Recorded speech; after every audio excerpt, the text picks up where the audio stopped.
Hello friends, ഇന്ന് ഞാൻ ഇവിടെ കാണിക്കുന്നത് ബോഗൺവില്ല ചെടിയാണ്. അതിൻ്റെ ഹാർഡ് പ്രൂണിങ്ങും സോഫ്റ്റ് പ്രൂണിങ്ങും എങ്ങനെയാണ് നമ്മൾ ചെയ്യേണ്ടത് എന്നാണ് ഇവിടെ നോക്കുന്നത്. സാധാരണയായി ജൂലൈ മാസത്തിലാണ് നമ്മൾ ചെടി കട്ട് ചെയ്ത് കൊടുക്കേണ്ടത്. എങ്കിൽ മാത്രമേ നമുക്ക് ഓഗസ്റ്റ് സെപ്റ്റംബർ മാസമാവുമ്പോൾ നല്ല രീതിയിൽ പൂക്കൾ ലഭിക്കത്തുള്ളൂ. ചെറിയ ചെടിയുടെ മുകൾ ഭാഗത്ത് വെച്ച് ഇതുപോലെ കട്ട് ചെയ്യുന്നതിനാണ് സോഫ്റ്റ് പ്രൂണിങ് എന്ന് പറയുന്നത്. നമ്മൾ ചെടിയുടെ വളർച്ചയ്ക്കനുസരിച്ച് വേണം നമ്മൾ കട്ട് ചെയ്ത് കൊടുക്കേണ്ടത്. ഇതിൽ നിന്ന് മുറിച്ചെടുക്കുന്ന കമ്പുകൾ ഞാൻ അതിൻ്റെ മൂട്ടിൽ തന്നെ നട്ട് വയ്ക്കുന്നുണ്ട്.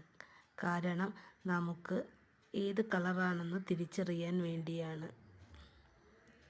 എൻ്റെ വീട്ടിൻ്റെ ഫ്രണ്ട് സ്റ്റാൻഡിലാണ് ഞാൻ ഈ ബോഗൺവില്ലകളെല്ലാം വെച്ചിരിക്കുന്നത്.